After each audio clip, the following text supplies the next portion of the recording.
چیونٹی کے نام پر اللہ نے سورت رکھ دی. پیچھے میں آپ کو بہت ساری سورتوں کے نام یاد کرا آیا ہوں. ایک سورہ نحل بھی ہم نے پڑھی تھی.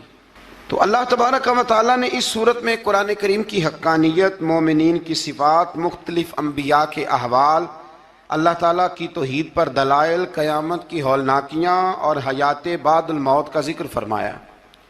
اس سورت کی ابتدائی آیات میں ایک بار پھر حضرت موسیٰ علیہ السلام کے احوال اور معجزات کا بیان ہے. آیت نمبر 16 سے سلیمان علیہ السلام کا ذکر ہے. وہ داؤد علیہ السلام کے وارث تھے، بیٹے تھے، اور انہیں پرندوں کی بولیاں سکھائی گئیں. جنات اور انسانوں کے لشکر کا ایک فوجی ڈسپلن کے ساتھ ان کے پاس حاضر رہتے تھے. وہ جو ان کا لشکر تھا نا، اس میں انسان بھی تھے، جن بھی تھے، اور اس کے اندر پرندے بھی تھے. ان کا لشکر تھا، وہ ہمیشہ ان کے پاس رہتے تھے. حضرت سلیمان علیہ السلام گزر رہے تھے تو ایک مقام سے آپ گزرے جہاں چیونٹیاں بڑی کثرت کے ساتھ تھیں.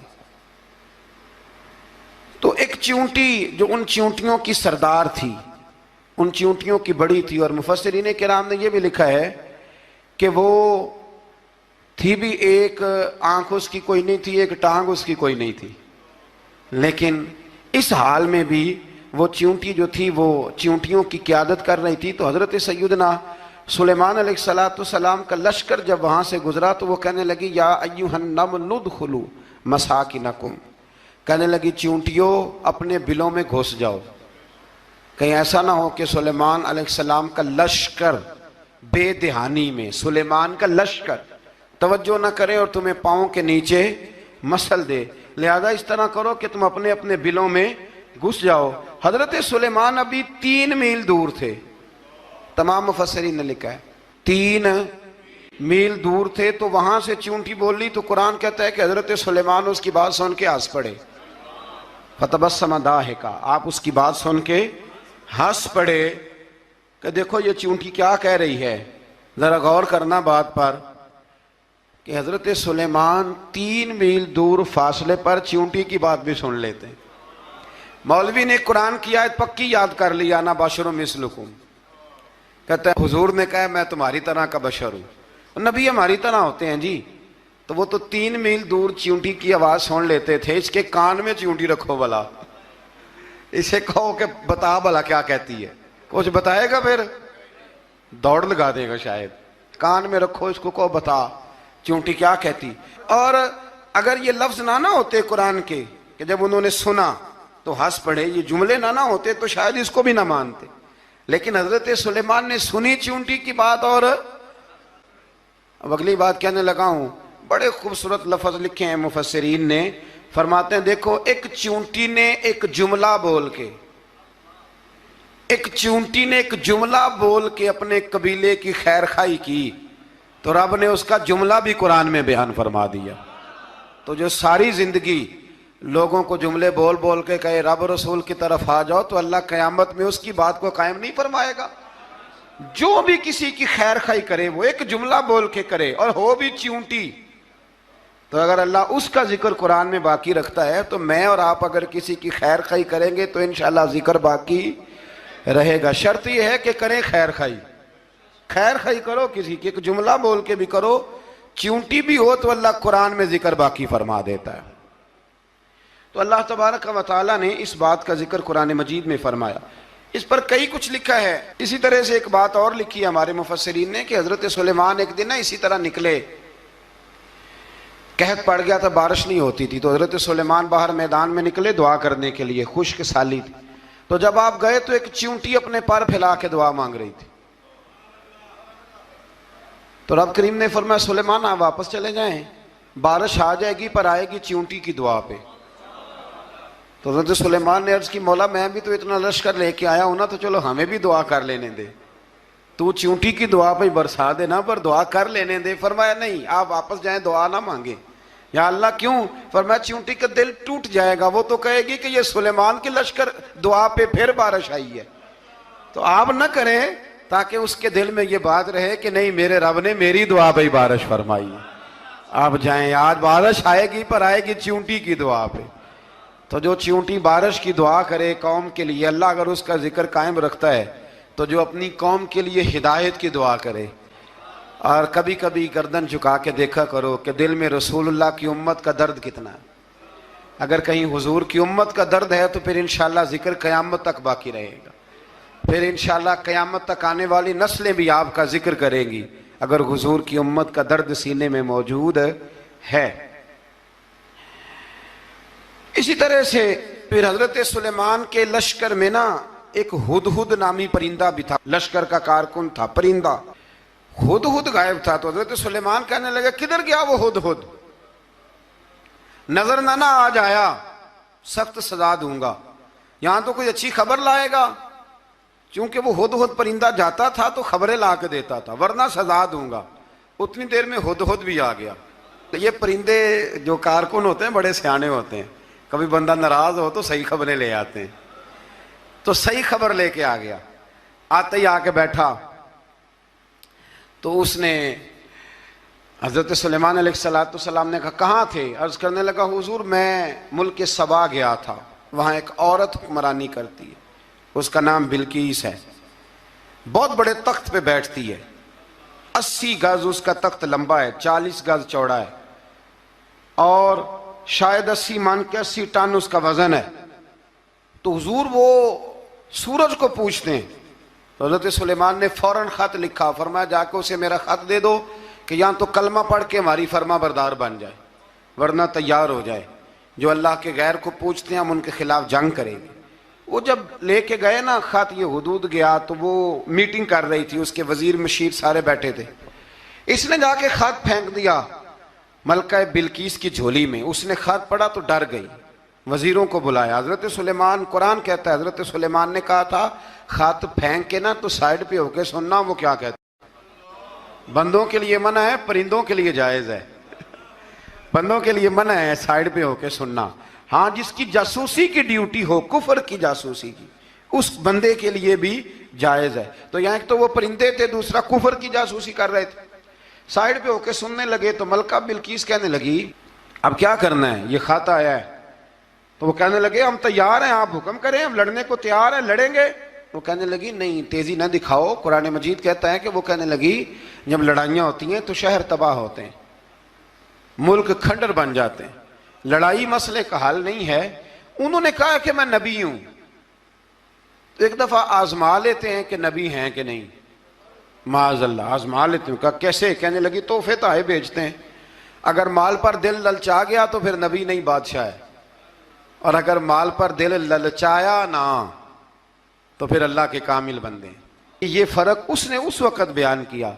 اس نے 500 کنیزیں، 500 غلام، بڑے شاندار لباس پہنا کے، 500 گھوڑا بڑا تگڑا، اس کے اوپر مال و اسباب رکھ کے تیاری کرا کے حضرت سلیمان کی طرف بھیجا. ہدہد پہلے سے خبر لے کے آ گیا. حضور اس نے یہ پروگرام بنایا ہے. وہ جب آیا سارا کچھ تو حضرت سلیمان دیکھ کے جلال میں آ گئے. فرمانے لگے اسے جا کے کہہ دو تو مجھے کیا تحفے بھیجے گی، میرے رب نے مجھے مالا مال فرمایا ہوا ہے، انہیں مالا مال کیا میرے مالک نے. جا اسے جا کے کہہ تو کیا تحفے دے گی. جب رب دیتا ہے تو پھر کوئی کمی نہ وہ نہیں چھوڑتا. بندے کیا دے سکتے ہیں؟ بندے تو بیچارے 10 دے کے تو 10 دن ان کی آنکھیں نہیں کھلتی. فرمایا مجھے اللہ نے جو دیا ہے کیا بات ہے اس کے دینے کی. تو فرمایا اسے کہو یا فرما بردار ہو کے آ جائے یا جنگ کے لیے تیار ہو جائے، ہم اسے اس کے شہر سے ذلیل کر کے نکال دیں گے. اس نے جا کے جب پیغام دیا تو اور ان لوگوں نے بھی آ کے بتایا کہ وہاں تو ہم عجیب منظر دیکھ کے آئے ہیں کہ جانور بھی ہاتھ باندھے کھڑے ہیں، وہاں تو جنات، سرکش جنات کھڑے ہیں. وہ بادشاہ نہیں، وہ نبی ہیں. وہ جو 500 غلام اور 500 کنیزیں گئی تھی حوال سنایا آ کے. تو ملکہ بلقیس نے پھر خط لکھا کہ میں فرما بردار ہو کے آ رہی ہوں. مانا کیا ہے؟ میں کلمہ پڑھنے کے لیے آ رہی ہوں. تو حضرت سلیمان نے کہا بھئی اب اس طرح کرو، ذرا فرش بچھاؤ. انہوں نے فرش بچھایا اس طرح کا کہ اوپر فرش تھا، نیچے مچھلیاں تیر رہی تھیں، لگ رہا تھا دریا ہے. ڈیوٹی لگا دی، جنات نے بچھا دیا. ادھر حضرت سیدنا سلیمان فرمانے لگے اب چونکہ مان کے آ رہی ہے تو اسے اپنی نبوت کی علامتیں بھی دکھانی ہیں. اس نے تخت بڑا شاندار بنوایا تھا، اور خواتین میں جو عادتیں خواتین والی ہوتی ہیں وہ جاتی نہیں. وہ 7 کمروں میں نا پیچھے اپنا تخت رکھ کے تو 7 دروازے بند کر کے آئی.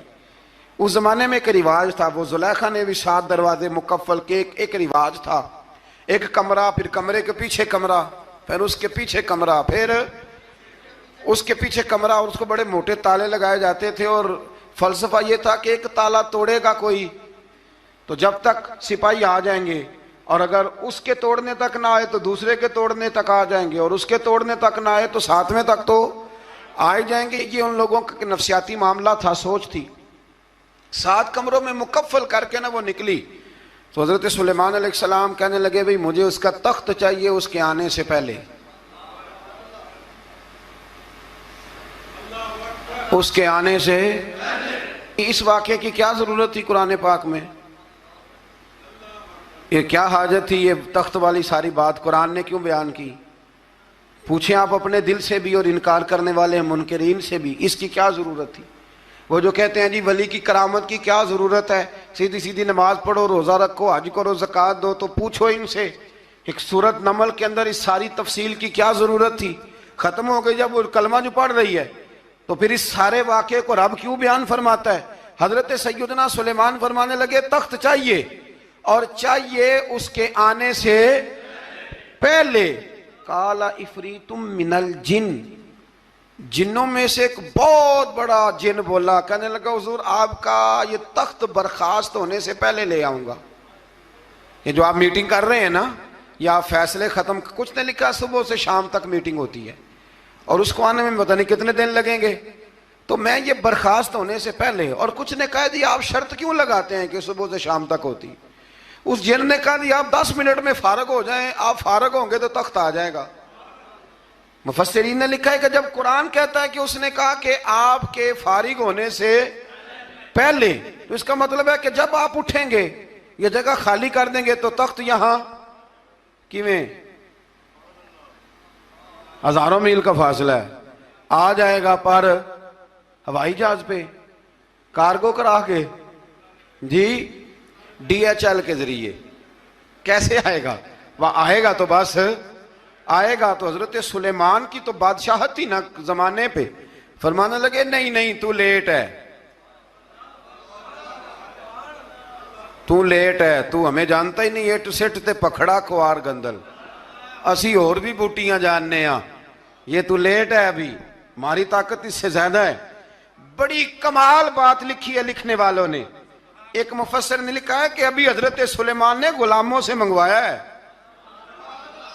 اپنی بات کوئی نہیں کی، یہ حال ہے ان کے غلاموں کا، تو سردار کا عالم کیا ہوگا؟ حضرت سلیمان کہنے لگے بھی جلدی جائیے۔ قال الذی عنده علم من الکتاب انا آتیک بہ قبل ان یرتد الیک طرفک، تو اٹھا ان میں سے وہ جس کے پاس کتاب میں سے علم تھا، ساری کتاب کا بھی نہیں، علم من الکتاب، کتاب، وہ اٹھے جن کے پاس کتاب میں سے علم تھا، تو وہ اٹھ کے کہنے لگے حضور میں لے آؤں گا، کب؟ آپ کے آنکھ جھپکنے سے، آنکھ جھپکنے سے، بندہ تھا جن تھا، جن کی تو بات مانی نہیں انہوں نے، کیا کہا؟ آنکھ جھپکنے سے، میں آنکھ جھپکنے سے پہلے لے آؤں گا۔ تو حضرت سلیمان کہنے لگے تو ٹھیک ہے چل لا، پھر لا، پھر آنکھ جھپکنے سے بڑے ہی نہیں، پھر غصہ نہیں آتا ان پہ، پھر غصہ نہیں آتا۔ میرے شیخ کامل، مرشد اکمل، شیخ بحر و بار، حضور غوث پاک جیلانی، حضرت غوث اعظم یوں کر کے شاگردوں کو، مریدوں کو سبق پڑھا رہے تھے، پڑھاتے پڑھاتے ہاتھ آگے کیا، اور جب ہاتھ واپس آیا تو بھیگ گیا تھا سارا۔ تو شاگرد کہنے لگے حضور یہ کیا ہے؟ فرمایا تمہیں نہیں سمجھ آئے گی، چھوڑو تمہارے والی بات نہیں، خاصاں دی گل آما آگے نہیں مناسب کرنی، رہنے دو تم۔ کچھ وقت گزرا تو کچھ لوگ آ گئے، ابھی کلاس ختم نہیں ہوئی تھی، کپڑے بھیگے ہوئے ہو، وہ شاگرد پہلے ہی منتظر تھے، کہا تمہیں کیا ہوا؟ کہنے لگے دریا میں جا رہے تھے، اچانک ہچکولیں آنے لگے، تو ہم نے کوئی کسی بے عمل کا بازو تو نہیں نہ تھاما، ہم غوث اعظم کے ماننے والے ہیں، تو دریا میں کہا یا شیخ عبد القادر جیلانی شیئا للہ، اللہ کے راستے میں مدد کرو۔ تو کہنے لگے بس ایک ہاتھ ہی آیا ہے، اور یوں کشتی کھینچ کے باہر نکالی ہے. تو اب وہ شاگرد سارے چپ کر گئے, کہنے لگے جواب کیوں نہیں دیتے؟ انہوں نے کہا تم نے ہاتھ دیکھا ہے پہنچتا ہوا, اور ہم نے ہاتھ دیکھا یہاں سے جاتا ہوا. تم نے پہنچتا ہوا دیکھا ہے تو ہم نے. حضرت بہاؤالحق نقشبند بخاری, ان کی ایک مریدنی تھی, اوپر چبارے پہ کسی نے اس کی عزت پہ ہاتھ ڈالا, چبارے پہ اوپر والی منزل پہ. اس مریدنی نے اپنی عزت بچانے کے لیے چھلانگ لگا دی. جب وہ نیچے گر رہی تھی تو حضرت بہاؤالحق نقشبند بخاری پہنچ گئے. نیچے کوئی ایسا بندوبست کر دیا, کوئی چارپائی بچھا دی, کوئی ایسا جس پہ وہ آ کے آرام سے گری اور بچ گئی. حضرت صاحب کی طرف دیکھ کے کہنے لگی حضور آپ کب آئے؟